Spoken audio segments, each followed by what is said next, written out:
Labbaik Allahumma labbaik. Ikuti Haji bersama ANB. Hubungi Assalamualaikum warahmatullahi wabarakatuh. Innal hamdalillah nahmaduhu wa nasta'inuhu wa nastaghfiruh wa na'udzu billahi min shururi anfusina wa sayyiati a'malina. May yahdihillahu fala mudilla lahu wa may yudlil fala hadiyalah. Wa asyhadu an la ilaha illallah wahdahu la syarika lah wa asyhadu anna Muhammadan abduhu wa rasuluh. Ya ayyuhalladzina amanu taqullaha haqqa tuqatih wa la tamutunna illa wa antum muslimun. Ya ayyuhan nasu taqu rabbakumul ladzi khalaqakum min nafsin wahidah wa khalaqa minha zawjaha wa batha minhuma rijalan katsiran wa nisaa'a wattaqullaha alladzi tasaaluna bihi wal arham innallaha kana 'alaikum raqiba. Ya ayyuhalladzina amanu taqullaha wa qulu qawlan sadida yuslih lakum a'malakum wa yaghfir lakum dhunubakum wa may yuti'illaha wa rasulahu faqad faza fawzan 'azima. Amma ba'du fa inna asdaqal hadithi kitabullah wa khairal huda huda nabiyyina Muhammadin sallallahu alaihi wasallam wa syarral umuri muhdatsatuha fa inna kulla muhdatsatin fid dini bid'ah wa kulla bid'atin dhalalah wa kulla dhalalatin finnar. Wa usalli wa usallim ala nabiyyina Muhammadin wa ala alihi wa sahbihi ajma'in. Hadirin jamaah Jumat belakang Allah Subhanahu wa taala. Orang mukmin ketika dia menghadapi masalah apapun, maka dia bisa menghadapinya dengan benar, dengan modal iman yang dia miliki. Sehingga Nabi SAW sampai terheran dengan kondisi orang mukmin yang baik. Rasulullah SAW bersabda, "Ajaban li amri kulli mu'minin, inna amrahu kullahu khair, wa laysa dzalika li ahadin illa li mu'min." Sungguh mengherankan urusan orang yang beriman, seluruh urusannya berakhir baik, dan itu tidak dimiliki kecuali orang-orang mukmin. In asabathu sarra'u syakara fakana khairan lah. Apabila orang mukmin mendapatkan nikmat, dia pandai bersyukur dan itu baik baginya. Wa in asabathu dharra'u sabara fakana khairan lah. Dan ketika dia mendapatkan musibah, maka dia bisa bersabar dan itu baik baginya. Hadirin yang dimuliakan Allah Subhanahu wa taala. Barangkali saat ini banyak sekali masyarakat yang sedang mengeluh disebabkan karena kenaikan harga sembako dan yang lainnya. Situasi seperti ini berulang di masyarakat kita. Dari dulu sampai sekarang berkali-kali kita mendapatkan musibah dan ujian dari Allah berupa kenaikan harga sembako dan yang lainnya. Tentu kita semuanya berharap agar situasi ini segera mereda dan kaum muslimin serta masyarakat seluruhnya bisa mendapatkan harga barang dengan murah. Namun ada beberapa catatan yang perlu kita pahami berkaitan dengan masalah kenaikan harga. Jamaah dimuliakan Allah Ta'ala, pertama yang perlu kita yakini bahwa kenaikan harga sepeser pun tidak menggeser rizki manusia. Karena semua rizki kita telah ditetapkan dan telah ditentukan oleh Allah Subhanahu wa Ta'ala. Sehingga harga barang mau mahal maupun murah sama sekali tidak akan menggeser jatah rizki manusia. Allah Subhanahu wa taala berfirman, "Wa ma min dabbatin fil ardi illa 'ala Allahi rizquha." Tidak ada satupun makhluk yang bergerak di muka bumi, baik yang berakal maupun yang tidak berakal, baik manusia maupun binatang, illa 'ala Allahi rizquha, kecuali rizkinya telah ditetapkan oleh Allah Subhanahu wa taala. Disebutkan dalam hadis riwayat Abu Dawud, Ibnu Majah dan yang lainnya, Rasulullah sallallahu alaihi wasallam mengajarkan prinsip semacam ini dalam sabdanya, "Inna ruhal qudus qad nafatha fi rawi." Sesungguhnya Ruh Kudus membisikkan dalam hatiku. Apa isi bisikan Ruh Kudus? Jibril alaihissalam.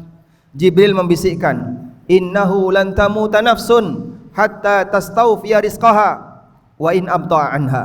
Sesungguhnya tidak ada satupun jiwa yang mati kecuali dia telah menghabiskan seluruh jatah rizkinya, meskipun jatah rizki itu turun tidak seketika, terkadang Allah berikan secara bertahap. Karena itu Nabi SAW menekankan, "Fala tastabti'u anha." Oleh karena itu janganlah kalian memiliki penyakit istibta', ingin cepat meraup keuntungan yang besar, ingin cepat sukses sebelum waktunya. Khudhu ma hulla wa da'u ma hurrim, ambil yang dihalalkan dan tinggalkan yang diharamkan. Maka berdasarkan hadis ini kita mendapatkan pelajaran bahwa siapapun makhluk yang tinggal di muka bumi ini, tidaklah dia mati kecuali seluruh jatah rizkinya telah habis dia makan. Sehingga ketika orang itu masih hidup, pasti Allah Subhanahu wa taala akan memberikan jatah rizki kepadanya. Yang kedua, jamaah dengan Allah, Allah perintahkan kepada kita untuk beribadah kepadanya, dan dengan itu Allah memberikan jaminan kepada kita bahwa Dia akan mencukupi kebutuhan rezeki kita. Allah Subhanahu wa taala berfirman, "Wa'mur ahlaka bis-salati wastabir 'alaiha, la nas'aluka rizqa, nahnu narzuquka." Perintahkanlah keluargamu untuk salat dan bersabar dalam menjaganya. La nas'aluka rizqa, aku tidak meminta rizki darimu. Nahnu narzuquka, sebaliknya kamilah yang memberikan rizki kepadamu. Allah Subhanahu wa taala juga berfirman di surat Adz-Dzariyat, "Wa ma khalaqtul jinna wal insa illa liya'budun, ma uridu minhum mir rizqin wa ma uridu ay yut'imun, innallaha huwar razzaqu dzul quwwatil matin." Tidaklah aku ciptakan jin dan manusia kecuali agar mereka beribadah kepadaku. Ketika mereka beribadah, bukan maksudnya Allah minta kepada mereka agar diberi rizki, tapi sebaliknya Allah lah yang akan memberikan kecukupan rizki kepada mereka. Dan Allah Subhanahu wa taala dialah Ar-Razzaq, sang pemberi rizki. Sehingga jamaah dimulakan Allah, ketika Allah perintahkan hambanya untuk beribadah, Allah kaitkan dengan masalah rizki, di mana tugas hamba adalah beribadah kepada Allah, sementara yang memberikan jaminan rizki adalah Allah Subhanahu wa taala. Pernah terjadi inflasi besar-besaran di masa ulama masa silam.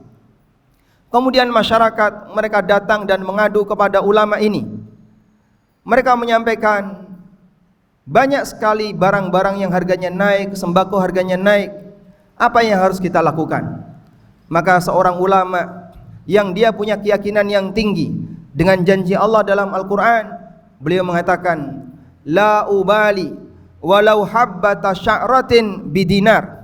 Aku enggak peduli dengan adanya kenaikan harga, walaupun andaikan harga satu biji beras senilai 1 dinar. 1 dinar berapa? 4 juta. Andaikan satu biji beras harganya 4 juta, aku enggak peduli. Alayya an a'budahu kama amarani wa alaihi ayyarzuqani kama wa'adani.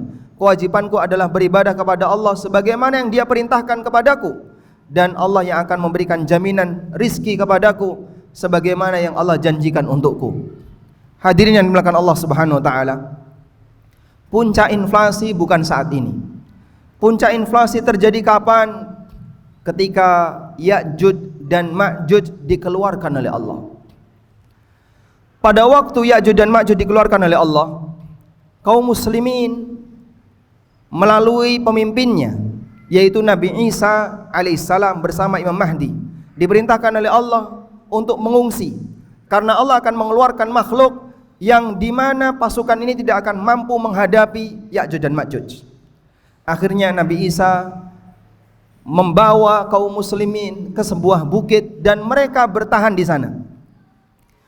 Karena mereka bertahan, kumpul bareng sehingga jumlah makanan terbatas, maka harga kepala sapi jauh lebih mahal dibandingkan emas seberat kepala sapi. Itulah gambaran di mana satu butir nasi memungkinkan harganya sama dengan satu butir emas dengan berat yang sama. Dan sampai saat ini kita belum sampai menjumpai situasi seperti itu. Namun dengan tawakal kepada Allah Subhanahu wa taala dan keyakinan yang tinggi, Allah Subhanahu wa taala memberikan jalan keluar bagi kaum muslimin, sehingga ketika Ya'juj dan Ma'juj semuanya dibinasakan oleh Allah, selanjutnya merekalah yang kemudian menguasai bumi ini, dan Allah Subhanahu wa taala berikan kehidupan yang sangat nyaman bagi mereka. Hadirin yang dimuliakan Allah Subhanahu wa taala, situasi ini menggambarkan bahwa kewajiban kita adalah beribadah kepada Allah. Kalaupun terjadi inflasi semacam ini, jangan sampai kita tinggalkan tugas kita untuk menghamba kepada Allah, untuk menghadap Allah dengan baik, karena sesungguhnya itulah tugas kita yang sebenarnya. Yang ketiga jamaah, kejadian inflasi pernah ada di zaman Nabi SAW. Sebagaimana disebutkan dalam hadis dari Anas bin Malik radhiyallahu anhu, para sahabat datang kepada Rasulullah sallallahu alaihi wasallam dan mereka mengadukan, ya Rasulullah, laqad ghala si'ru fasa'ir lana. Ya Rasulullah, banyak harga barang yang naik, karena itu turunkan harga untuk kami. Nabi sallallahu alaihi wasallam tidak mau menurunkan harga, dan beliau menjelaskan tentang dari mana harga itu bisa naik. Rasulullah sallallahu alaihi wasallam bersabda, "Innallaha huwal qabidul basitul musa'ir." Sesungguhnya Allah, dialah zat yang melapangkan dan menyempitkan rizki para hambanya, dan dia zat yang menetapkan harga. Siapa yang menetapkan harga? Yakini yang menetapkan harga adalah Allah subhanahu wa ta'ala. Kenapa Allah tetapkan harga kemudian kadang naik kadang turun? Demikianlah cara Allah ta'ala dalam mengatur rezeki para hambanya. Kadang Allah lapangkan dan kadang Allah sempitkan. Maka rizki hamba telah ditetapkan oleh Allah, tapi rizki itu tidak datar, terkadang naik, terkadang turun. Dan salah satu di antara cara Allah ta'ala membuat rizki hamba itu naik turun adalah dengan Allah mengatur harga. Dan jika kita paham semacam ini, jawaban Nabi SAW ini disampaikan ketika para sahabat mengadu kepada beliau dengan banyaknya inflasi dan harga-harga barang yang naik. Sembako di zaman Nabi SAW naik, tapi Nabi SAW memberikan pemahaman berkaitan dengan keyakinan bahwa Allah lah dia yang menetapkan harga dan dia memberikan rezeki kepada hambanya sesuai dengan apa yang dia kehendaki. Karena itu jamaah, pengalaman yang kita alami saat ini sama sebagaimana pengalaman yang dialami orang-orang saleh di masa sahabat. Mereka bertakwa kepada Allah dan bahkan ada seorang nabi, namun yang namanya ujian Allah datangkan sesuai dengan apa yang dia kehendaki. Demikian sebagai khutbah yang pertama, semoga bermanfaat. Aqulu qauli hadza wa astaghfirullah.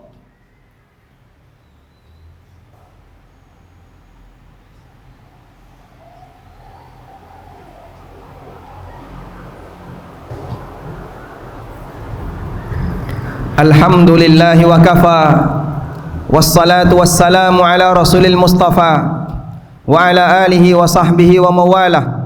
Wa asyhadu an la ilaha illallah wahdahu la syarikalah, wa asyhadu anna Muhammadan abduhu wa rasuluh.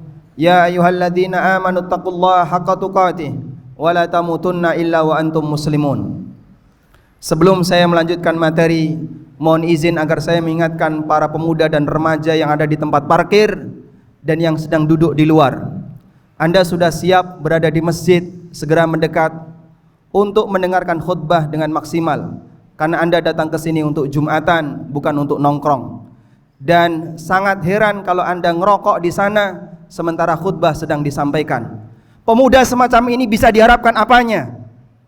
Kalau dia mendengarkan tausiah saja nggak mau, sementara dia pemuda muslim. Seharusnya dia sadar bahwa dia butuh pendidikan. Dan kalaupun dia tidak bisa hadir dalam forum kajian, minimal Jumatan yang bisa dia datangi. Sehingga duduk dengan baik dan dengarkan. Jangan ngobrol, karena Nabi SAW mengatakan, idza qulta li sahibika uskut wal imamu yakhtub faqad lagauta. Kalau kamu bicara dengan sampingmu ketika imam sedang berkhutbah, maka pahala Jumatanmu gugur. Sehingga enggak ada artinya Anda datang ke sini sementara Anda pulang tidak membawa apa-apa. Karena itu kami ingatkan yang masih berada di luar agar segera merapat dan serius untuk mendatangi Jumatan. Selanjutnya jamaah dimuliakan Allah Subhanahu wa taala. Mana yang lebih penting antara kemampuan dengan keberadaan harga barang? Yang perlu kita pikirkan seperti ini. Terkadang ada barang yang harganya murah tapi kita tidak mampu untuk menjangkaunya. Sebaliknya, terkadang ada barang yang harganya mahal tapi kita mampu untuk menjangkaunya. Dulu mungkin sekitar tahun 90-an atau tahun 80-an, harga beras masih murah, harga aneka sembako masih murah, tapi jarang di antara kita yang mampu untuk membeli. Dulu harga pakaian masih murah, tapi jarang di antara kita yang mampu untuk membeli pakaian yang bagus. Dulu banyak barang yang masih murah, bahkan bensin murah, tapi jarang kita jumpai ada orang yang mengantri BBM. Sekarang dengan dulu perbedaan harganya sangat jauh. Tapi Masya Allah, meskipun mahal, kita mampu membelinya. Itu bukti bahwasanya keberadaan harga barang yang naik bukan berarti Allah menyempitkan rizki para hamba. Terbukti mereka masih tetap mampu dan menjangkau untuk membeli barang-barang itu, walaupun harga barang itu naiknya mahal, walaupun barang itu nilainya mahal. Makanya jamaah dimulakan Allah, yang lebih penting untuk kita pikirkan adalah alhamdulillah Allah memberikan kemampuan bagi saya untuk tetap bisa membelinya walaupun harganya mahal. Beras mahal tapi masih bisa makan 3 hari sekali, walhamdulillah. Dulu beras murah dan orang ketika makan 2 hari sekali, bahkan ada yang sehari sekali. Maka yang lebih penting adalah Allah berikan kemampuan bagi kita. Dan ini bukan berarti bahasanya saya setuju dengan kenaikan harga, bukan. Kita semuanya berharap agar harga bisa turun. Tapi ketika menghadapi situasi semacam ini, kondisi mental kita perlu dijaga. Salah satunya adalah dengan memberikan pemahaman sebagaimana yang tadi kita sampaikan. Semoga Allah Subhanahu wa taala menjadikan suasana di negeri ini suasana yang baik. Negeri ini Allah jadikan sebagai negeri yang aman. Aneka potensi akan adanya chaos dan kekacauan semoga hilang dan itu tidak terjadi di kalangan masyarakat, dan Allah berikan kepada kita seorang pemimpin yang baik. Allahumma salli ala Muhammad wa ala ali Muhammad kama sallaita ala Ibrahim wa ala ali Ibrahim innaka Hamidum Majid. Allahumma ighfir lil mu'minina wal mu'minat wal muslimina wal muslimat al ahya'i minhum wal amwat innaka sami'un qaribun mujibud da'awat ya qadiyal hajat. Rabbana ighfir lana wa li ikhwanina alladhina sabaquna bil iman wa la taj'al fi qulubina ghillan lil ladzina amanu Rabbana innaka raufur rahim. Allahumma aminna fi awtanina wa aslih a'immatana wa ulata umurina. Allahumma aslih a'immatana wa ulata umurina. Allahumma aslih a'immatana wa ulata umurina wa la tusallit alaina man la yarhamuna. Rabbana atina fid dunya hasanah wa fil akhirati hasanah wa qina adzabannar. Wa sallallahu ala nabiyyina Muhammadin wa ala alihi wa sahbihi wa sallam. Wa akhiru da'wana anil hamdulillahi rabbil alamin. Wa qumu ila salatikum.